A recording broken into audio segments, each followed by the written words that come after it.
வீடியோவை பார்க்கறதுக்கு முன்னாடி சப்ஸ்கிரைப் பண்ணுங்க, மறக்காம பெல் பட்டனையும் பிரஸ் பண்ணுங்க. Very good morning to every one of you.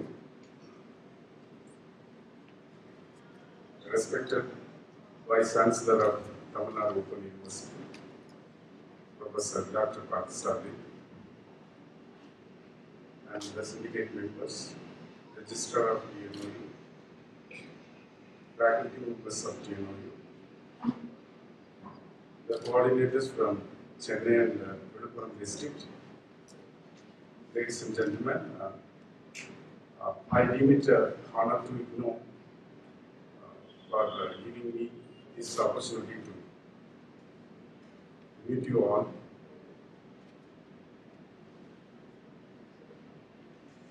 It is not something new for me in participating in an occasion like this, because it is a continuous kind of an activity. We always conduct so many coordinators meeting. And at the moment, Dr. Tyagarajan, who is my good old friend, the registrar, told me that the Vice Chancellor is calling you to come and participate in this program. I got so happy that an opportunity is given to me. First of all, to meet you all. That is very important. It is also a learning experience for me, because I worked with the system for the past 26 years. That is ignored. I worked in different parts of the country. But in our own state, how the system is being practiced, so it is in fact exciting me to come and participate in this. And I should thank the Honorable Vice Chancellor for giving me this opportunity. Here, nothing something extraordinarily I'll be telling you. I know that majority of you are already working as coordinators. There is nothing of that sort that you are going to just now come to know about something new about the responsibilities of a coordinator in TTV. I understand that the whole group is having a combination of both already working coordinators, some of you are new coordinators. We have a conventional mindset. We need to know that when we talk about or we see the term or the concept of the coordinator, many things will come to our mind. Maybe what I may be telling you, and most of the things will have some direct relevance for your field level activities, because I feel there is a slight difference between the way in which the system is being practiced at the field level by TNOU and IGNOU. So from that background, I just want to share some of my experience with you all.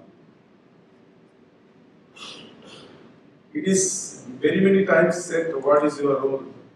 And these things have been talked, I think, enoughly in the past. So you are aware of your role as a coordinator at the field level. Maybe I can mention a few points like in IGNOU, when we were joining in 1993 or 94, I think Dr. Tyagarajan is aware of it. He worked with me for 12 years. We always say the study centers are nothing but the face of the university. We say it is a face, because we are working in a system whereby we are having students. For them, the university is invisible. The university they cannot directly see. In particular, the system also they may not be able to see, because they think that the system is like a college or a university. But here, we have a system by that we are trying to simulate that experience to the learner to get all the experiences what otherwise they would be having when they are attending a regular college or university. So this is where the difference is. I can simply put it, it is nothing but a mini college of an university at a grassroots level. And it is having a multifaceted role from promotion and publicity to evaluating the students' performance and awarding the degree. The integrity involved in the entire process is very well known to evolve. But I am not going to say anything on that because you are well aware about it. But I thought this is a great opportunity for me to mention one or two important points from the current scenario. You know that the distance education is evolving in a much more a better way. The honorable member of TNU was mentioning about Tamil Nadu is the forerunner in higher education as well as in the ODL system, in a sense. But still, when we talk about, last week I went to the Doordarshan for 1 hour live interview by the people. Let me tell you friends, the question, most of the question came to me is about whether this degree given by your IGNO is being treated on par with a degree awarded by a regular college or university. See, that is a kind of the kind of mindset of the people where the credibility of the degree or the qualifications offered by the university is being looked at in a different way. If not, it is degraded way they are looking at it. So there is a dire need for creating that kind of a confidence in the people of public. The public, this system, I feel, with my humble experience with IGNO, we have to go a long way in creating that kind of a confidence. Let me tell you an example. When I was working in Kerala very recently, I came on transfer to Chennai. I went to the one place called Wayanad. You may be knowing. Wayanad is a very famous place now because of some other reason. I went to Wayanad, and there is a study center in a college, that is, the name of the college is called Mary Mata College. And the person invited for that function is the district collector of Wayanad district collector. His name is Keshwendra Kumar, Mr. Keshwendra Kumar, IAS. He's from Bihar. Then he came, and when he was addressing, he is telling, I am the first degree earned person from IGNO. He was openly telling this. Then this can happen in somewhere. A person who is studying from IGNO can go to clear the civil services. But the majority view is that whether the IGNO degrees are on par with a college or university. See, this is the big question before all of us. And there are various reasons for it. One, why the degrees are. There is no secret in it. It is the question about the way in which the system is being practiced at grassroots. Most of you may be knowing, I think the authorities of the universities must have brought it to the notice of all the coordinators. Now the University Grants Commission, this is an apex body. You know, the ODL system was, there was a deck with, you may be knowing, distance education policy. That was supposed to be the apex body in India for all the distance education institutions, for Open University, for distance education directorates, everything. That is supposed to be the apex body which is coordinating and monitoring the standards of ODL system in the country. And also, to some extent, it's a financing body of the country for the ODL system in our country. But now the system is being changed. very recently. The deck is being taken by UGC. Now that is being renamed as DEP, Distance Education Bureau. And what is the Distance Education Bureau? What they are doing now is the same what the DEC was doing. Now IGNO also came under the fold of UGC. Previously it was not. Because they always treat IGNO on par with UGC. It is like a another UGC for ODL system in our country. But now IGNO is coming under the ambit of the UGC. The government feels that there is a need for doing this. And for majority of the evaluations done in the whole country, for any university or a ODL system practiced by state universities, who is sitting there is nothing but the faculty from IGNO is sitting, because they think that they are the still authorities from the faculty point of view, but the system is now attached with the UGC. Any recognition of everything. Recently also you might have come across that information that IGNO is given exemption from this ODL regulations 2017. You may be knowing that is a very that is having very serious implications for the study centers. Let me tell you. In general, for the university, Open University or the Distance Education Directorate, and in particular for the grassroots level centers which are functioning in different colleges, universities, and other institutions. You may be also knowing that because of these stipulations, now only 5 universities in the state of Tamil Nadu are being permitted to practice, offer these ODL programs. Whereas we have so many universities are having directorates of distance education, but UGC permission is given only to 5 institutions, including TNY. So the implication is that the government is putting, I request you to kindly relate this with the credibility. Because the credibility is in question. Now the UGC is thinking that there is an immediate need for standardizing the system. When they are trying to standardize the system,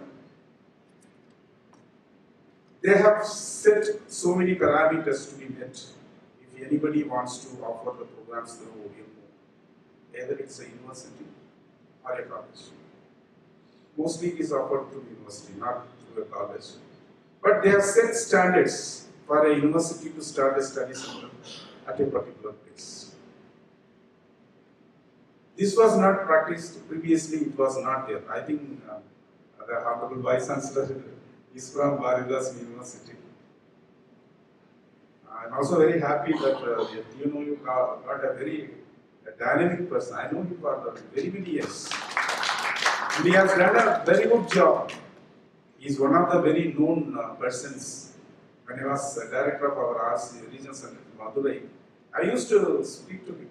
I come to know from press, media, and papers, the vibrant work he has done at Bharidas University, and I am fortunate to visit once when I was on deputation to the state government of Tamil Nadu.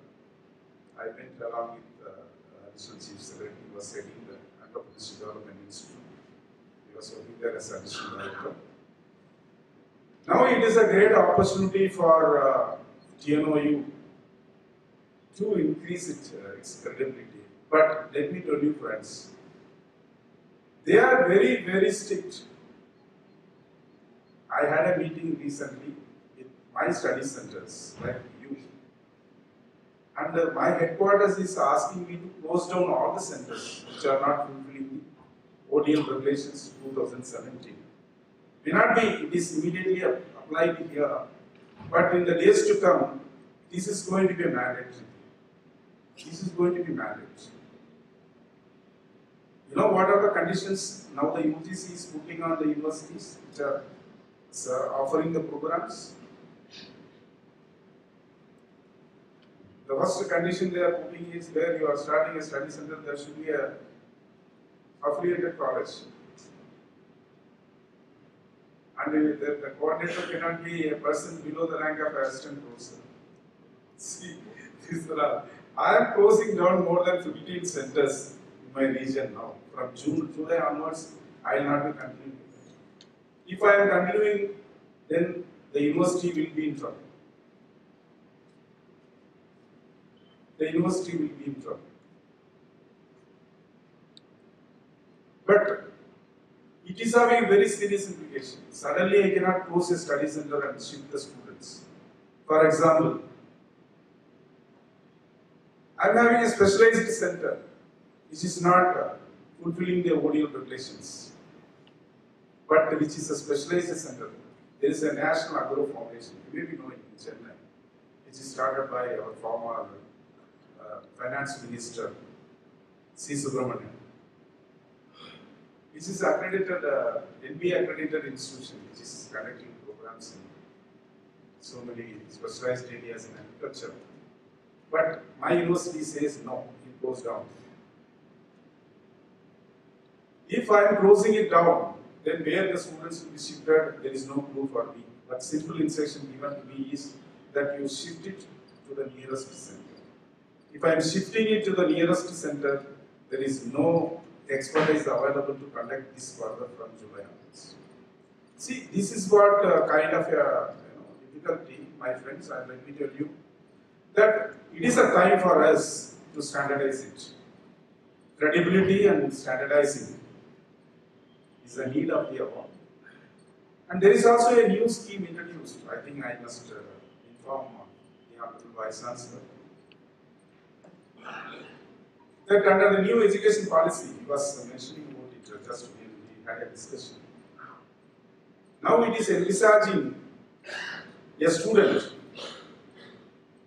to not to go for a discipline. They are now calling in, we have completely changed the degree system, like we used to say BA Economics, BA History, BA Sociology, BA Political Science. Now they are saying BA General. And they are saying BSc General. And BCom General. So what do you mean by BCom General, BSc General, BA General, you know?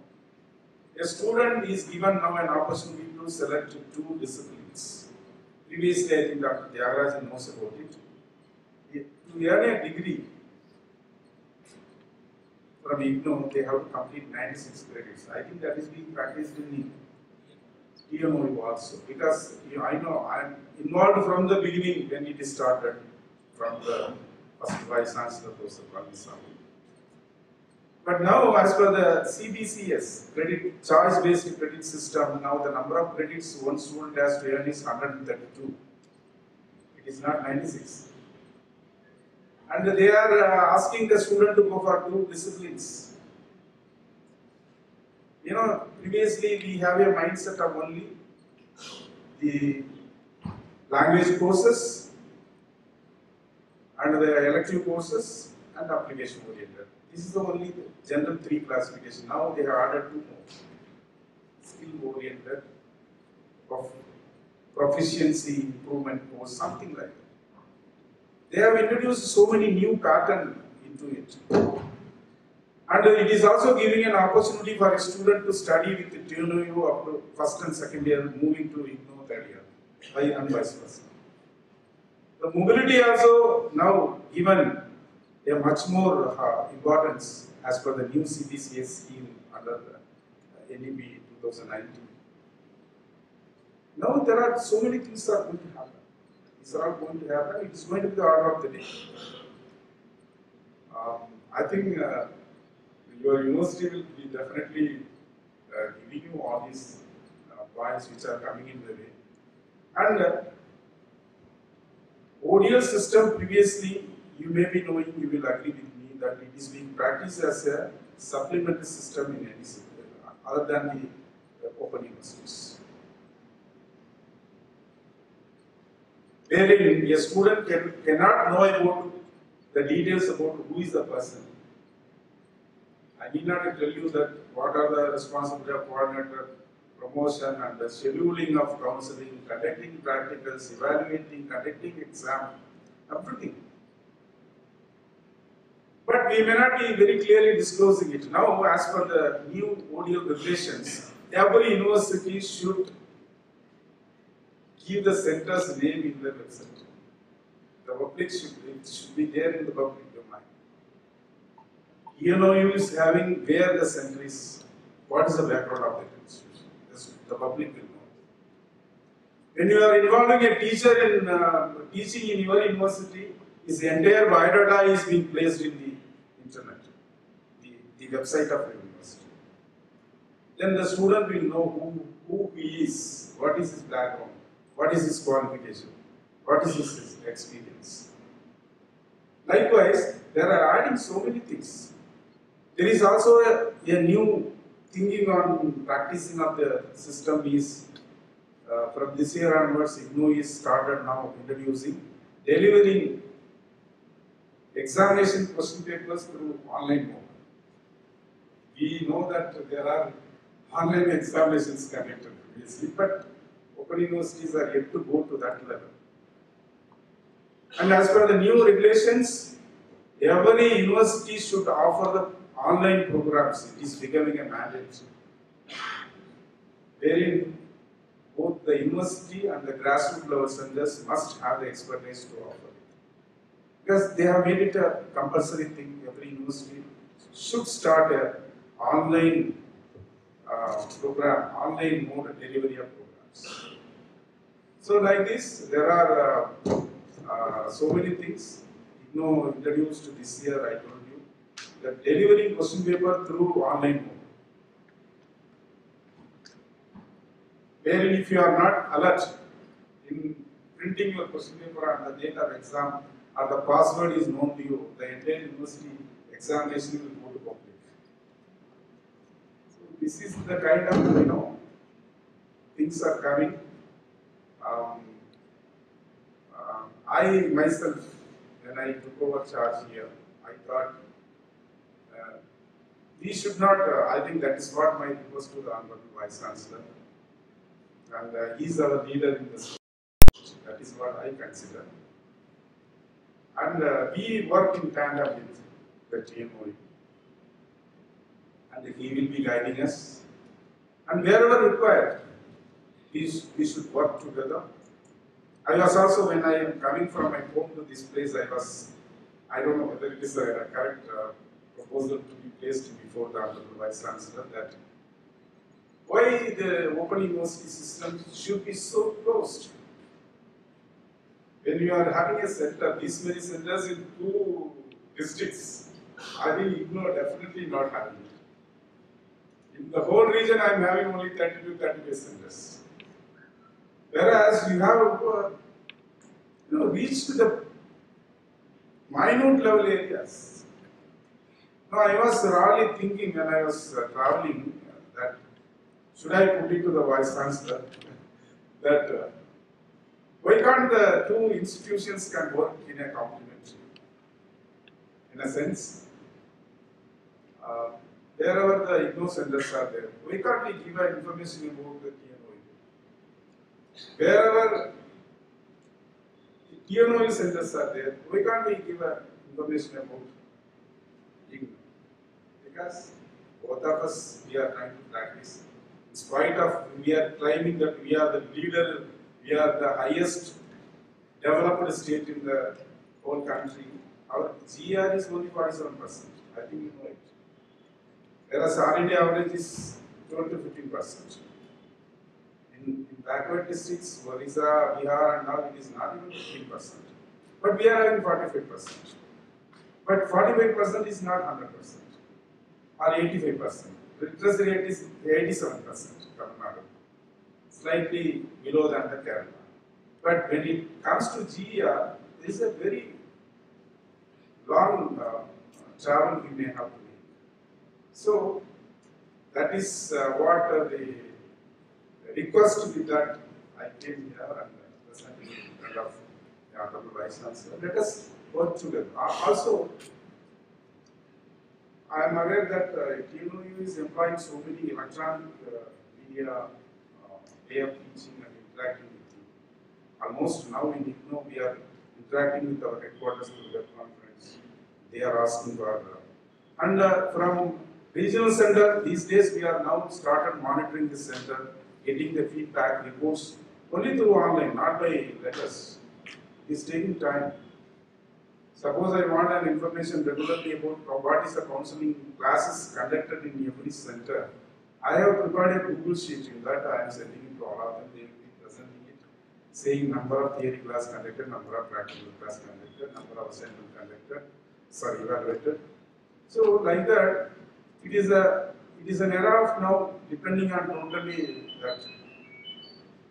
And for the information of the Vice Chancellor TNOU, there is a FM station, IGNOU is Dinakaran Registrar also knows about. That is now being housed in Anna University, which is non-functional for a long time. So we are now trying to make it. I think that kind of a platform, both TNOU and the IGNOU, anybody, the system is created. The system is created, but not being used put on place. So let us have a kind of an amalgamation that we put together, and this is what I thought. The implications coming. It is mind-boggling for me. Really. The way the UGC is putting the stipulations on the this one, it is mind-boggling. At this rate, I don't know how many. Even after finding an institution fulfilling the requirement, they are asking for so many reports, and they are going for reviving the MOUs in a different way in which they want. And some colleges, universities, they are saying no, we don't want to be center for this, because you are collecting so much of information from us every time you are putting pressure on us. So these are the coming way. But friends, we must understand that we are all, as the honorable member of TNOU is saying, the syndicate member, just presidential address, he mentioned it very clearly that we are working towards a vision, the goal, in that we have a common interest. I think that should be the guiding principle for all of us. And I feel it is not an inauguration, it is a participation. According to me, I am not, when the Vice Chancellor is here, he is the right person to inaugurate, and he gave me an opportunity to come and present it here. I should thank every one of you for giving me this opportunity, the Vice Chancellor and the Registrar, for this great opportunity. Thank you very much.